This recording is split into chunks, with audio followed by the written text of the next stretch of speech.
कमर में से हाथ रखे हुए एक बालक, ए बाबा पैसा दे दे।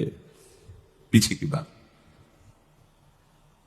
एक गमछा में कुछ पैसे, जैसे 10 रुपए 15 रुपए ऐसे, क्योंकि श्री जी थी गुरु जी की, तो कुछ हमनिया लेके भोग लगा के और ऐसे भिक्षावृत्ति से रोटी मांग के उधर पोषण होता। पर लाडली जी जैसे 2 केले खरीद लिए, भोग लगा दिया, मंगला का भोग लगा दिया, राजभोग का, इसलिए 10-15 रुपए ऐसे कमर में बांधे और ऊपर से मार के और दंड होती परिक्रमा। दे बाबा पैसे दे। तो हमें लगा ब्रजवासी बालक है, आसपास कहीं गांव होगा। तो प्रयागगिरी राज्य में रात दिन का भेद नहीं रहता, वहां सब प्रदक्षिणा देते ही रहते हैं। अरे हम कहा, हटो बच्चा, बाबा जी हमारे पास झूठ बोले, बाबा जी पैसा है। हाँ है तो पैसा, बलवित चाहे तो बना तो है, 15-20 रुपया आगे कर दे बाबा ने। से निकाला कागज का 1 रुपया भी चलता था, सिक्का होते तो सिक्का बांधने से तो कागज का भी 1 रुपया। उसने कहा लो जाओ। ऐसी चितवन से देखा कि ऐसा लगा कि कोई सर्वाश्चर्य में सुख है, बुद्धि काम नहीं कर रही थी ऐसा। वो आगे बड़े राह नहीं गए वो महाराज जी, यहाँ कोई पास में गांव है नजदीक क्या? यहां नहीं, थोड़ा 2 किलोमीटर के लगभग आगे है जतीपुरा। यहाँ तो कोई बालक अभी एक बार बार कह रहा था, है बालक थोड़ी है, यहाँ तो श्री कृष्ण। तो हमने सोचा महाराज जी भाव से कह रहे हैं कि यहाँ का हर बालक ब्रजवासी बालक श्री कृष्ण स्वरूप है। जब वृंदावन आए तो भक्ति दीप महाराज, बड़े भजनानंदी महापुरुष, वो बैठे हुए थे छतुरी के नीचे किसी घाट के इधर ही। जब गए प्रणाम किया तो कहा, बाबा तुमका परिक्रमा में गए थे गिरिराज जी की दंडे पे, ऐसे तुम्हें श्री कृष्ण मिले परिक्रमा में? नहीं महाराज श्री कृष्ण तो नहीं मिले हमारे इतने। नहीं बाबा मिले नहीं तुम्हें? महाराज जी ऐसे तो हमें नहीं दिखाई दी कि मुरली बजा रहे हो ऐसे ललित त्रिभंगी खड़े। नहीं बाबा नहीं मिले। वो महाराज जी वो एक बालक, हमने महाराज जी से, हमने वो श्री कृष्ण नहीं थे। ये बड़े छलिया है, ये बड़े अपने जनों के साथ ये खेलते रहते हैं और हम पहचानते, हम समझते हैं ये व्यक्ति है, हम समझते हैं स्त्री है, हम समझते हैं पशु है, हम समझते हैं बालक है। नहीं, वो बड़े लीला बिहारी है, रोज अपने सबसे मिलते हैं और मुस्कुरा करके जाते हैं कि तू ये मत समझ कि मैं तुझे देख ले रहा, मैं तेरे साथ खेल रहा हूं। वो बुद्धिमान तो पकड़ के दिखा दे मुझे। वो जो सुख ले तो सदा ब्रजवासी। बात पूज्य श्री सदगुरुदेव, बड़े अद्भुत चमत्कार गुरुदेव भगवान की कृपा से उनके समीप, वो तो सोई जाने जे देह जनाई। लाडली जी के दर्शन करके महल से निकल रहे थे, पीछे से कहा ऐसे, वो राधा बाग है, उसके आगे वो देखो ललिता जी का गांव है, ऊंचा गांव, ऐसे दिखा। बज्जी महाराज इतनी इतनी 2 सुंदर गोरी गोरी लाली आई, महाराज जी का अचला पकड़ के, ए बाबा फूल दे दे। हमारी दृष्टि बड़ी सुंदर लाली, तो हमें लगा महाराज जी पूर्व में राधा बाग में यहाँ बरसाने में काफी समय तक रहे, तो किसी गोस्वामी परिकर की लाली होगी, महाराज जी को जानती होगी। अब महाराज जी के तो आंसू चले, हमारी तो समझ में ही नहीं आया। थोड़ी देर में वो लाली से भीड़ के साथ चली गई, महाराज जी लड़खड़ाते हुए से, तो अद्भुत मस्ती। और जो ही राधा बाग की तरफ एकांत हो जाता है तो रोते हुए कहे कि भिक्षावृत्ति से इधर तो मुझे किंचन के पास आपको देने के लिए क्या है। और ऐसे फपक फप, तो फिर एकदम लगा कि वो महाराज जी ये किसी गोस्वामी की लाली नहीं थी? बोले नहीं, श्री जी और ललिता जी थी। महाराज जी का श्री जी और यहां तो चलते फिरते जो भगवत साक्षात्कार बड़े बड़े ऋषि मुनि, ये उनका घर है, वो कभी भी टहलते मिल जाएंगे, दोनों गलबैया दिए। बस हमारी गलती क्या हो रही, हम धाम के आशिक नहीं हो रहे, धाम की रहने से नहीं रह रहे। इस महान पावन भूमि में हम राग द्वेष की क्रीड़ा कर रहे हैं, हम अपराध कर रहे हैं, इसलिए नहीं, यहां कोई साधन करने की जरूरत है। महारानी जी के घर में रह रहे हैं और हमें महारानी जी से मिलने के लिए कोई साधन करना पड़ेगा। भैया और देश के बसत ही अधिक भजन जो हुए, ये सम तो पूजत नहीं वृंदावन रह सोए। अब कैसे कैसे, ये कोई कहानी थोड़ी है, ये कोई ऐसे थोड़ी कि वृंदावन की जय बोलने के लिए महापुरुषों ने बढ़ा चढ़ा, ऐसा नहीं है। अक्षरशः सत्य है, ये वृंदावन सच्चिदानंद घन है, ये सिद्ध भूमि है, ये प्रेम भूमि है। आपको केवल अनुभव इसलिए नहीं हो रहा कि आप यहां की रहनी से नहीं रह पा रहे। अगर हम लोग रहनी से रहे तो यहां साधना नहीं करनी। प्यारे जो ऐसे गलबैया देकर मिल जाते हैं, उनका घर है, वृंदावन मिल गया मतलब प्यारे जो मिल गए। यहां घर घर हुए रहे हो खिलौना, जगत कहत जाको अविनाशी।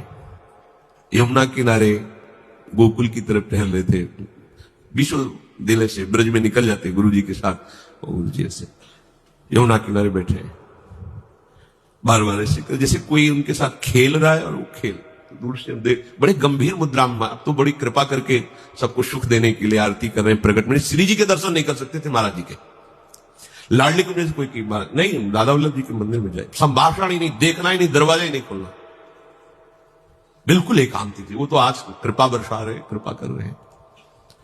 बाद में पूछा महाराज जी जो चेष्टाएं अभी हो रही थी, तो उनका राधा वल्लभ जी थे, कह रहे थे इधर क्यों टहल रहे हो, आओ वहां उधर आओ, वृंदावन में आओ, तो यहाँ हमारे साथ खेल रहे थे ऐसे। आपको आश्चर्य लगेगा ऐसा कैसे हो सकता है, ये वो धाम है जहां सहजता से सच्चिदानंद प्रभु के साथ खेलने का अवसर मिला है, खेलने का नहीं समझ पा रहे हैं, कोई साधन की सामर्थ्य नहीं कि लाड़िलों की समीपता स्वीकार कर पावे कोई, ये खुद इतने दयालु कृपालु है कि आपके गले पड़ जाएंगे आके, आपके साथ खेलेंगे आके, बस आवश्यकता है इनके लिए जीवन समर्पण करने की। हम लोग बहुत कच्चे हैं, बहुत अधूरे हैं, कितना सुंदर अवसर मिला, वही फंसे हुए तात मात सुतदार में, वही अपनी इंद्रियों के दुलार में, मन के दुलार में फंसे। नागरी दास, ध्यान दीजिए, नागरी दास ये विश्व ते न्यारी, लग गई हाथ लूट सुख राशि, जो सुख लेत सदा ब्रज, ये बढ़िया दांव लग गया, जीत जाओ नहीं, कभी नहीं जीत पाओगे।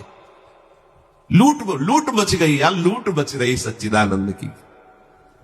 अब जीवन तुम्हारा ऐसे सुखमय हो जाएगा, शब्द नहीं हमारे पास, नहीं है शब्द वर्णन करने के, लाडली जी की कृपा के, लाल जी के दुलार के। आज हमारे ऊपर दुलार है, तब हम यहां सब बैठे हैं, नहीं समझ पा रहे आप। आपको लग रहा है हम पैसा लगा के वृंदावन आए, हम पैसा लगा के वृंदावन वास कर रहे, भूल जाना, भूल जाना। 60,000 वर्ष तक ब्रह्मा जी ने तपस्या की कि वृंदावन में रहने की तो मेरी सामर्थ्य नहीं, अगर गोकुल में रहने को मिल जाए तो। पास नहीं हुआ सरकारी कागज, 60,000 वर्ष की तपस्या। अपने 60 मिनट भी नहीं बैठ सकते एकाग्र होकर के, अपने को वृंदावन वास, क्या समझते हो तुम पर कितनी कृपा है। श्री यमुना जी का पावन दर्शन, वृंदावन धाम का वास और संतों का उच्छिष्ट और राधा वल्लभ नाम, ये जीत गए, कुछ बकाया नहीं रह गया। अच्छा, रोज यमुना जलपान ना करो तो बैठे हो तो यमुना जी की वायु आ रही, यहां तो माला माल है, काहे को तुम टेंशन ले रहे हो, काहे को बेमतलब सुख समुद्र में बैठकर जल रहे हो, है? पानी में मीन प्यासी वो सुनी आवे हासी, समुद्र में बैठा प्यास प्यास चिल्ला, प्रेम समुद्र। अब निज धर्म आपनो कहे तहा नित्य वृंदावन रहे, बहुत प्रेम सागर जहां। वृंदावन का वास हमें मिल गया, या वृंदावन का आश्रय मिल गया, और मुख में नाम चल रहा है, और संतों की जूठन मिल गई, तो आप कहोगे कि आज से भेजिए फिर जूठन। ये आप पा क्या रहे हैं, ये क्या पा रहे हैं? जूठन का मतलब रोटी दाल की जूठन नहीं है, भूल जाओ। यही संतों का उच्छिष्टामृत उन्होंने जो अनुभव किया, स्वाद लिया, वो तुम्हें दे रहे हैं। जो नाम हमारे गुरु जी जप रहे हैं, जो नाम हमारे आचार्य जप रहे हैं, वही नाम तुम्हें मिला है। हरिवंश महाप्रभु के श्रीमुख में निरंतर राधा वल्लभ राधा वल्लभ राधा वल्लभ, वो आदेश कर रहे हैं, राधा वल्लभ लाल को हृदय ध्यान मुख नाम, वही तो चला रहा है परंपरा से। आप क्यों नहीं जप रहे? चलत फिरत सुनियत यह श्री राधा वल्लभ लाल, अमृत नाम है राधा वल्लभ, अमृत नाम।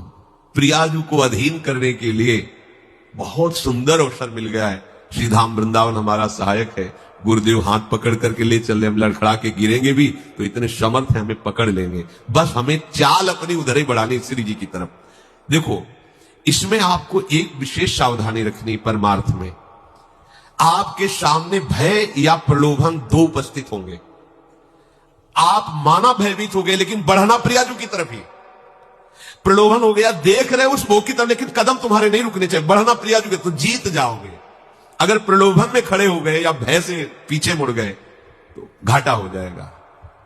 नागरी दास विश्व ते न्यारी, लगी गई हाथ लूट सुख राशि, सुख में निमग्न हो जाओ। जिसके सहायक प्रिया प्रीतम, उसको गिरा कौन सकता है? अभी तुम समझ ही नहीं पाए, तुम अनाथ हो क्या है?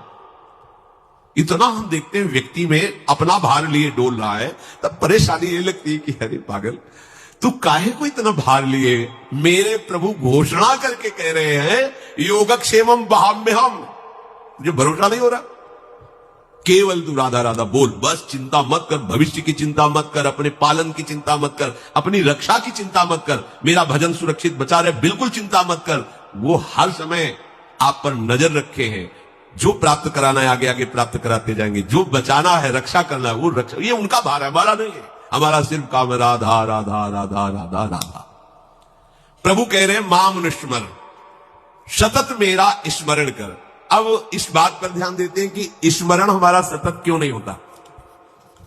स्मरण तीन तरह से होता है, एक होता है बोधजन्य, एक होता है संबंधजन्य और एक होता है क्रियाजन्य। बहुत ध्यान से सुनना, बड़ा लाभ का विषय है। भगवान का आदेश है तस्मात् सर्वेषु कालेषु माम स्मरण, मेरा बार बार स्मरण करो। स्मरण तीन प्रकार से होता है, एक होता है बोधजन्य, एक होता है संबंधजन्य और एक होता है क्रियाजन्य। जो बोधजन्य स्मरण है इसमें भजन करना नहीं पड़ता, ये बहुत कृपा से स्थिति होती है। एक बोध संबोधन है स्वरूप का, आत्मस्वरूप का बोध, ब्रह्म बोध संपन्न महापुरुष कहा जाता है आत्मस्वरूप। और एक बोध शब्द होता है इस बात का अनुभव हो जाना कि मैं श्यामा श्याम की हूं, श्यामा श्याम मेरे हैं। मतलब ये कहने सुनने की बात नहीं रह गई, उसके हृदय में बैठ गया है। जैसे 50 वर्ष पहले जन्म हुआ था, कभी किसी ने कान में बता दिया होगा कि स्कूल में जन्म हुआ है, कभी रटा नहीं, कभी ध्यान नहीं किया, बहुत सी साधना करते हुए ऐसे। आज भी अगर कोई भी कहे कि आपका शरीर किस स्कूल में, तो किसी पूछना नहीं पड़ेगा कि भाई मैं किस स्कूल में जन्मा हुआ, ये शरीर किस स्कूल में, नहीं पूछना, ओ अमुक बोल देंगे। ये क्या हुआ? बोधजन्य स्मरण। कभी जपा नहीं, कभी ध्यान नहीं किया, पर कभी भूला भी नहीं। वो बना हुआ कि ये शरीर कहां जन्मा, किस स्कूल में जन्मा। ये इसे बोधजन्य स्मरण कहते, पर ये असत है, इसकी कोई महत्ता नहीं, ये असत है। ऐसे ही गुरु कृपा से हमारे हृदय में बात बैठ गई कि अरे मेरे असली आश्रयदाता तो श्यामा श्याम में भूल कर भटक रहा था संसार के संबंधों में। स्वीकृत, मैं श्यामाजू की, मैं श्यामाजू की।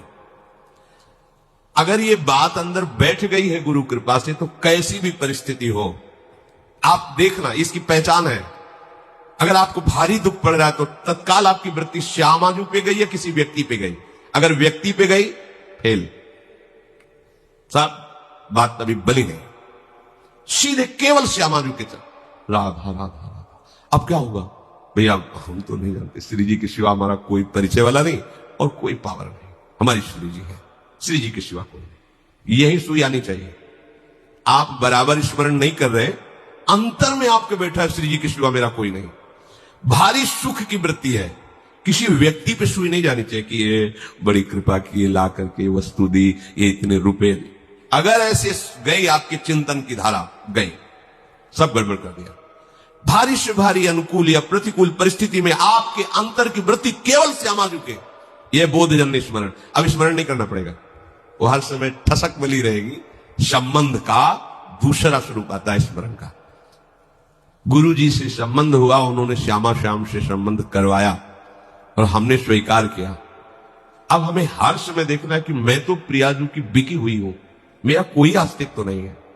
तनु वांग मनोभीर अमलई सोहम तविवाकृता, इसमें संबंध जनित स्मरण आता है। संबंध से बहुत शीघ्र कल्याण होता है। जैसे मामा प्रयागदास जी की आप कथा सुने तो संबंध, मेरे राम जी जीजा और जानकी जी जीजी, मैं उनका साला हूं, मस्त।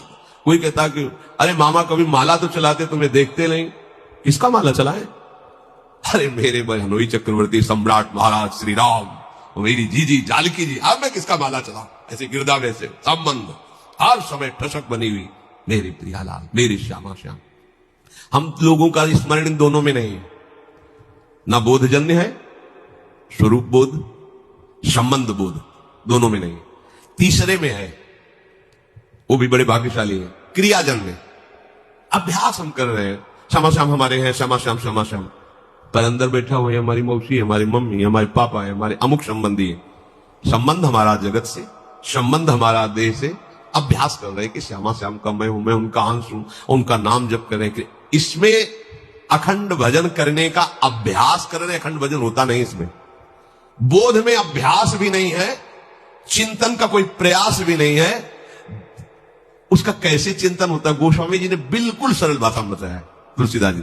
कामिही नारी प्यारी जिमी लोभी प्रिय जिमिदाम, तिम रघुनाथ निरंतर, प्रिय लागहु मोहि राम। कामी कोई बैठ के ध्यान करता है क्या स्त्री का? पर कभी क्या ध्यान भूलता है क्या? ये है सच्चा भोग। ये लोभी आदमी क्या धन का कभी ध्यान करता है क्या? पर कभी क्या भूलता है क्या? सतत उसी में स्थिति उसकी रहती है। ऐसे श्यामा श्याम में महापुरुषों की स्थिति रहती है। जिनका संबंध सिद्ध हो गया है, सहचरी भाव को प्राप्त हो रहे हैं, उनको भजन करने की जरूरत है। अरे उनका रोम रोम प्रियालाल में है, रोम रोम रग रग श्यामा श्याम का दासत्व स्वीकार किए हुए विराजमान। और सखी कह रहे रोम रोम जब रग रग बोले तब कुछ स्वाद नाम को। अपने लोगों की स्थिति क्रियाजन्य है, इसमें बहुत खतरा है। क्योंकि कभी भजन की क्रिया होती, कभी भोग की क्रिया होती, कभी योग की क्रिया होती, कभी वियोग की क्रिया होती। ये बहुत खतरनाक स्थिति। अभी भजन की ये स्थिति ठीक नहीं है। क्योंकि जब कभी प्रतिकूलता आती तो न संबंध दिखाई देता है, न बोध दिखाई देता है। केवल क्रिया थी, क्रिया ये दिखाई देता। आपकी शरणागति एक क्रिया थी, आपका वेश परिवर्तन एक क्रिया था। वो क्या, न संबंध था न बोध था, इसीलिए बात बनती है। अगर संबंध की ही ठसक आ जाए तो बोध होने में देर न लगे। अगर क्रिया भी गुरु आज्ञा के अनुसार होने लगे तो संबंध का अनुभव होने में देर न लगे। चलते तो हम प्रथम सीढ़ी से हैं। नागरी दास जी महाराज बड़ी ठसक से बोल रहे हैं, हमारी सबही बात सुधारी, कृपा करी श्री कुंज बिहारी और श्री कुंज बिहारी। क्या बोले, राखे अपने वृंदावन में जीठा रूप पूजारी। अब हमको क्या चिंता करनी है? हम वृंदावन वासी चिंतन करना है, चिंता नहीं करनी। अब जहां हम ये कह देते कि क्या चिंता करनी, बेपरवाह रहो, तो इस बात को तो समझ नहीं पाते। भोगों का चिंतन करके भोगों में उतर गए, ये बेपरवाही है, मूर्खता है।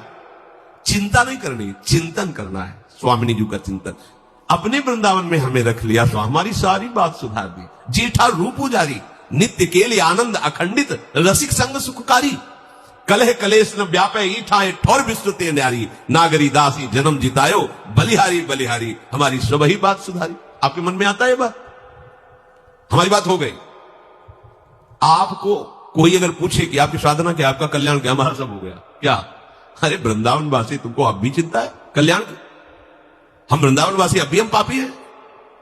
हमारी स्वामिनी जो अभी हमें किसी के आगे कल्याण की भीख मांगनी पड़ेगी है? तुम सोचो अपने विषय में। हम तो ब्याज भरोसे कुंवर की सोबत पाओ, ये ठसक संबंध तो क्या कभी विस्मरण होगा क्या? नहीं, पर हम इसका दुरुपयोग करते हैं। भोगों में खेलते हो, कहते ब्याज भरोसे कुंवर की सोबत पाओ प्रसाद। गलत बात है, गलत बात है। कृपा का अनादर मत कीजिए। मन मानी आचरण, विषय प्रपंच की वार्ता, चिंतन, और कहते हो ब्याज भरोसे कुंवर के। सो कुंवर के भरोसे से कहीं पापाचरण होता है? स्वामिनी का भरोसा हो तुम्हारे हृदय में, तुम्हारे अंदर भोग वासना, अरे कैसी बात करते हो? समस्त लोगों का स्वामी जिनसे कृपा की याचना करता है, उन स्वामिनी की ठसक हृदय में हो, और फिर तुम अशांत हो, बात बनी नहीं। समझो अभी ठसक नहीं आई। ये अब क्रियाजन्य जो हमारा भजन है उसको समझिए। ये यद्यपि कहने में तो तीसरे नंबर में है, पर हमारे चलने में पहले नंबर में है। हमारे लिए आखिरी नंबर है बोधजन्य, संबंधजन्य, और फिर क्रियाजन्य। पहली सीढ़ी है भजन की अच्छी, क्रियाजन्य भजन। इसमें क्या होता है कि दो प्रकार के साधक होते हैं, एक विरक्त और एक गृहस्थ। दोनों भगवत प्राप्ति की योग्य है। अगर गृहस्थ है, ध्यान देना, इसमें भी प्रकार है। वो संसार का कार्य करते हुए प्रधान भाव संसार का रखते हैं और गौड़ भाव भजन का रखते हैं। कि कहा था राधा राधा राधा राधा, पर प्रधानता है कि संसार का कार्य छूटने ना पावे, बिगड़ने न पावे, घाटा ना होने पावे गृहस्थ में।